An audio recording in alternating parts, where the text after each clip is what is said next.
It's the cry for liberation from the slavery we've been subject to during all these years of neoliberalism. Meanwhile, Chilean President Sebastián Piñera has signed an urgent law to allow the armed forces to guard key infrastructure.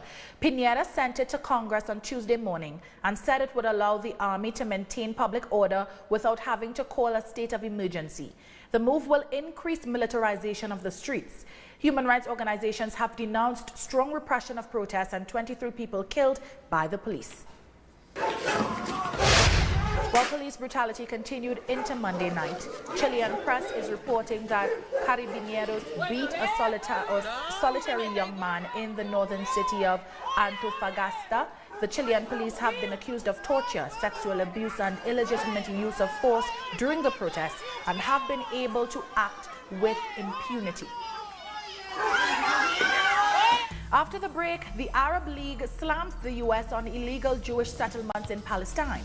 Don't go anywhere.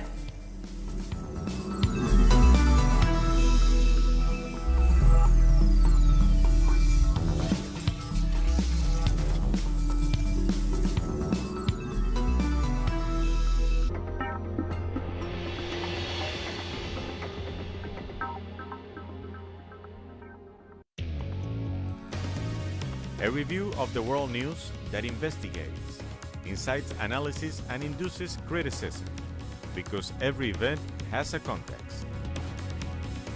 Pusimos el punto en I. Dotting the I. Saturdays, only on Telesur.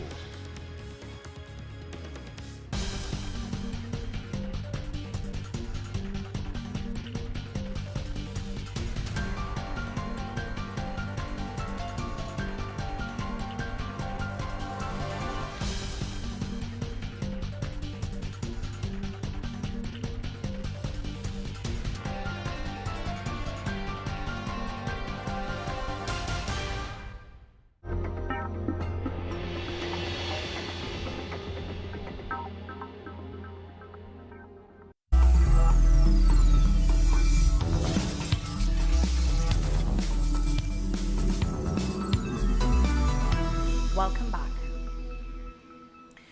The St. Kitts and Nevis government will on Thursday seek to pass legislation preventing anyone from serving as Prime Minister for more than 2 successive terms. The landmark legislation would realize the first ever amendment to the Twin Islands post-independence constitution. The bill needs a special 2/3 majority to pass, but the opposition has signaled it would not support. That is, unless the proposed law is subjected to referendum. The legislation comes against the backdrop of former Prime Minister Denzil Douglas having served 4 terms as head of government before facing a no-confidence motion. Police and fire officers are at the scene of an explosion in Trinidad and Tobago's capital, Port of Spain. The bomb disposal unit has been called to investigate the cause of the explosion at Parkade along Edward Street. So far, no device has been found. Surrounding buildings have been evacuated as a precautionary measure. Traffic is being diverted as the area has been cordoned off. The chairman of the Organization of Eastern Caribbean States and Antigua's Prime Minister Gaston Brown is questioning the practicality of implementing electoral reform in Dominica.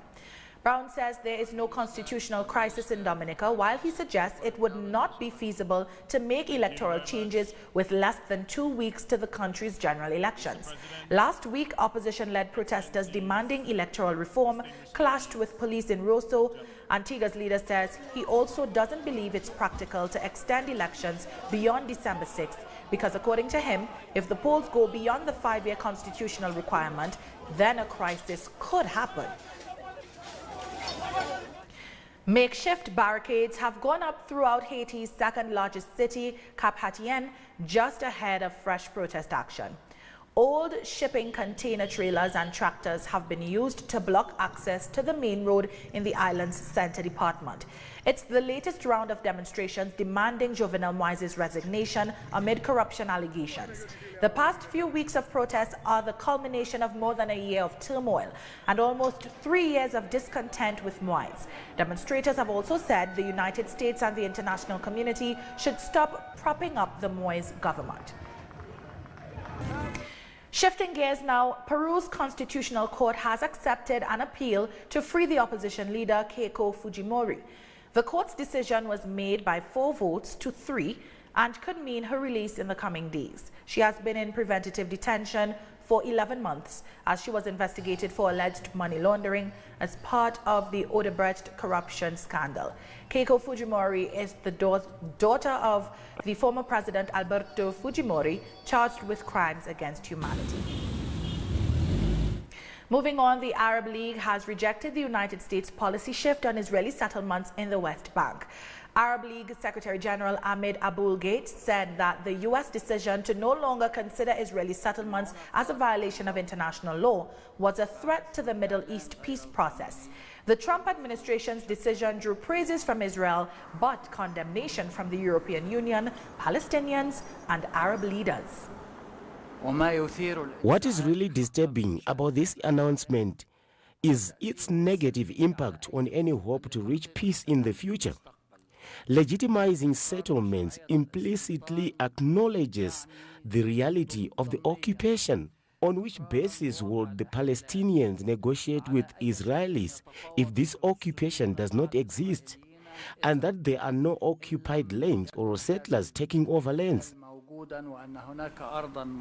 In the Democratic Republic of Congo, Beni residents have demonstrated against United Nations peacekeepers. Protesters stormed the United Nations peacekeepers camp near Beni, angered by failures to curb killings by an armed group in the area, such as the recent killing of 8 civilians. Authorities blamed the Allied Democratic Forces militia for the attack. The group has been present in eastern DRC for decades, despite the presence of a large UN force and repeated pledges by the government to root it out. There are 2 types of people at the MONUSCO, those who are with the population and those who are against the population. What makes us suffer here in Kivu is our wealth. Namibia's High Court has ruled to allow the use of electronic voting machines ahead of Wednesday's presidential and parliamentary elections. The country's opposition had petitioned the use of voting system amid fear of vote rigging by the ruling party. 11 candidates are up for election, with current President Hage Geingob seeking a second and final term in office. The country's 6th election since gaining independence from South Africa in 1990 also sees the first woman to run for president, Esther Mwinjangwe of the National Unity Democratic Organization. China's central government says it still firmly supports Hong Kong's special administration led by Chief Executive Carrie Lam, despite the local elections outcome, in which candidates who support violent protests scooped 17 of the 18 district councils. China's central government firmly supports the Special Administrative Regions government, led by Chief Executive Carrie Lam, in exercising law-based governance. It also firmly supports the Special Administrative Regions Police in stopping violence and restoring order, and firmly supports Hong Kong's Judicial Department in punishing violent crimes.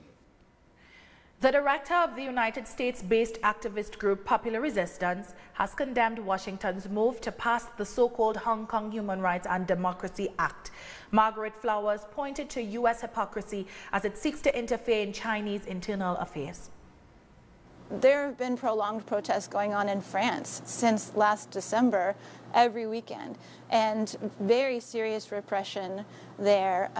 Many protesters have been injured, killed, imprisoned, and you don't see the U.S. media, looking at that. And they have very specific demands. They want to end homelessness, but they're not getting the attention because France is not our target for our security strategy, but China is.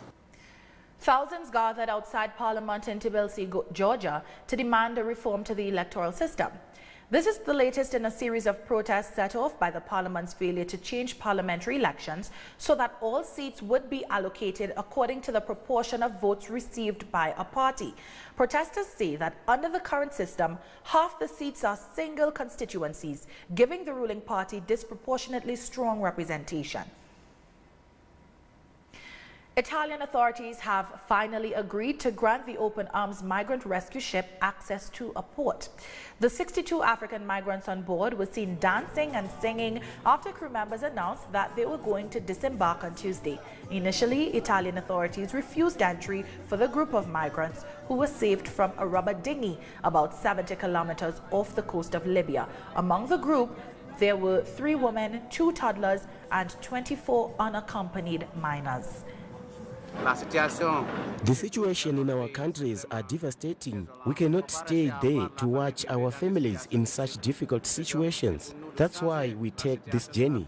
For our family, we go to Europe to find formation, work, and improve the life conditions of our families. London has refused to renew the operating license for ride-sharing giant Uber over safety concerns. Transport for London, commonly known as TfL, has made the decision because they found a pattern of failures, including trips that took place with unlicensed, suspended, or dismissed drivers. Uber, which has 3.5 million customers and 50,000 drivers in London, described the move as wrong and added that it will appeal. While London's traditional black cab drivers welcomed the ruling, the Independent Workers' Union of Great Britain said it will be the drivers working under precarious conditions who will suffer from the decision and not the company. Meanwhile, London Mayor Sadiq Khan has suggested that Uber drivers affected by this decision should direct their anger towards Uber, as the US giant is responsible for ensuring the safety of users. That have been identified, there are at least 14,000 journeys where somebody using Uber has thought the person driving them was one person, but in fact it's been somebody else. There have also been examples where drivers who've had their license suspended or dismissed have been allowed to continue to be an Uber driver. These are serious failings. Coming up, a look at how the world marked the day for the elimination of violence against women. Stick around.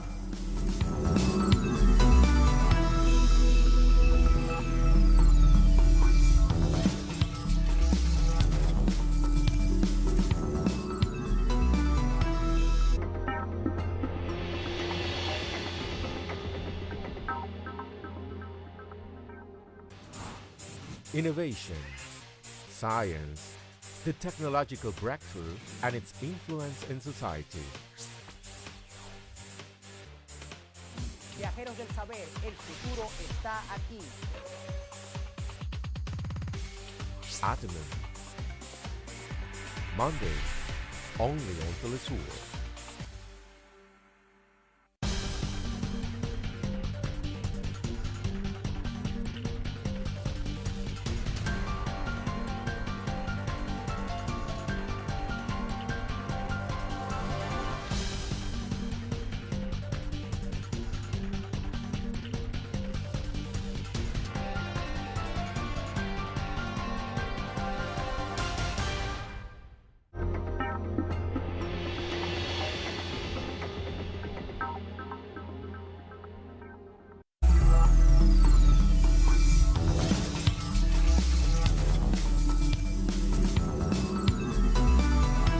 Welcome back.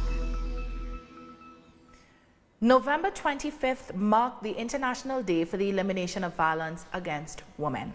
And although many countries in Latin America and the Caribbean have policies to curb violence against women, it still persists and is practiced with relative impunity. According to a November 2017 United Nations Development Program report, the region has the highest rate in the world of gender-based sexual violence. The Economic Commission for Latin America and the Caribbean found that on average, 12 women are murdered a day across the region. The report recommends addressing women's protection issues at a higher political level with more investment. Hundreds of women gathered in the Chilean capital to mark the day in the context of the country's general strike. The women took to the streets as health workers, teachers, dockers, and truck drivers held protests as part of another general strike on Tuesday. After more than 5 weeks of protests, feminist movements marched against the government's lack of gender policies and demanded the resignation of the Minister for Women, Isabel Pilla. There is a history of impunity for gender violence under the dictatorship, which has never been recognized and which has continued throughout these years of so-called democracy.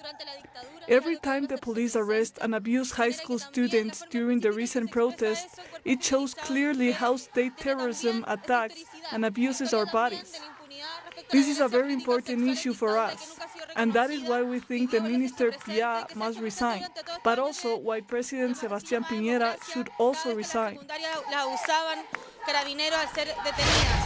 Mexican women have used art to protest rampant violence. At the Angel of Independence Monument in Mexico City, women painted over a protective barricade. Others crocheted purple and pink hearts to string up. The barricade was put up after feminists defaced the statue with graffiti in August to decry alleged rapes by police in the capital, as well as high rates of killings. On average, 10 women are murdered each day in Mexico, making it one of the most dangerous places in the world to be a woman. Less than 1 in 10 murders are solved in Mexico. We understand the heritage and culture as something to preserve.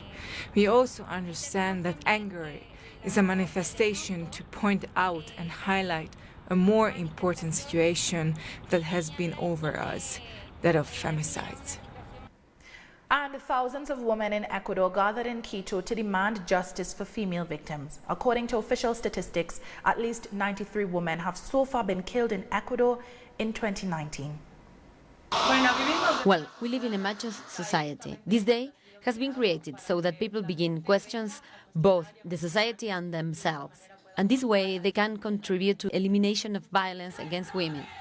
Meanwhile, in the Dominican Republic, thousands have marched to protest against gender-based violence. More than 100 social organizations gathered in the Mirador Sur Park in the capital Santo Domingo to demand measures that guarantee the safety of women. They also called for policies that ensure gender equality at various walks of life and also as a subject taught in schools. Sexual assault and harassment at tertiary institutions formed part of the conversation of gender violence held to mark the day at UWI's Mona campus in Jamaica. The university, in conjunction with the Edna Manley College of Performing Arts, hosted a symposium to raise awareness and trigger action. It might appear to some a sort of irony that the college is currently embroiled in a sexual harassment controversy involving cases of sexual harassment against a member of faculty. It is this very reason that we as an institution find it crucial to ensure our voice is a part of the conversation.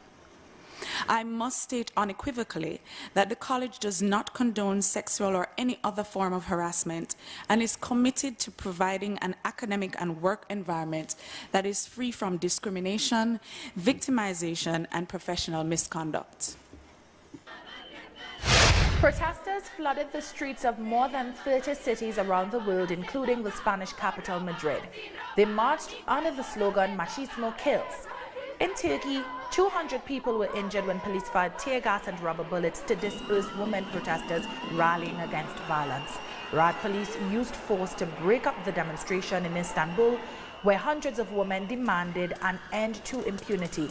A report drafted by the Ahmet Foundation revealed that at least 347 women were killed in Turkey in the first 9 months of 2019. Turkish rights defenders criticized the fact that killers or abusers can receive reduced sentences for good behavior or if they claim provocation. If these security measures would be taken when women go to the police and ask for protection order, we know that there will be less femicide, so that we are depending on our own solidarity. And with that, we've come to the end of this news brief. You can find these and many other stories on our website at telesurenglish.net. For our viewers in Africa, remember you can find us on Stars at channel 461 in South Africa and channel 539 in Nigeria. And join us on social media. For Telesur English, I'm Doris Polo. Thank you for watching.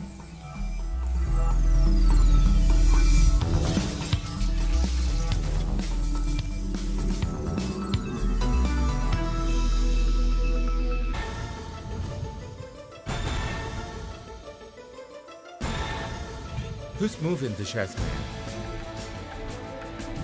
What interests and motivate the actors behind each event? The board is deployed there. Critical move. investigates every event from Monday to Friday. Only on Telesur. The life is full of moments. Moments of fight. Moments of hope. Moments that transcend. Moments that you can live in. Telesur documentaries. Sundays. Only on Telesur.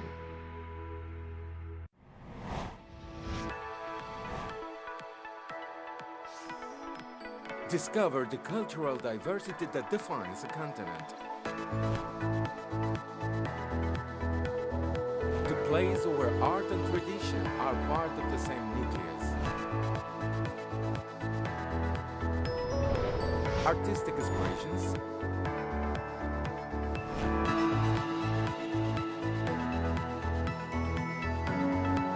Values.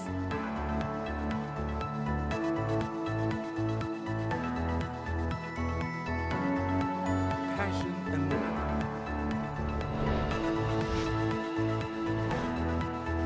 Real lives. Fridays. Only on Telesur. 为了保持身体健康，我冥想。 Para mantenerme saludable, yo corro. To keep myself healthy, I study. Για να διατηρηθώ υγιής, τρέφομαι σωστά. Para mantenerme saludable, yo bailo. Para mantenerme saludable, yo purifico mi espíritu a través del cuerpo. ¿Y tú? Get your body. Tuesdays, only on Telesur.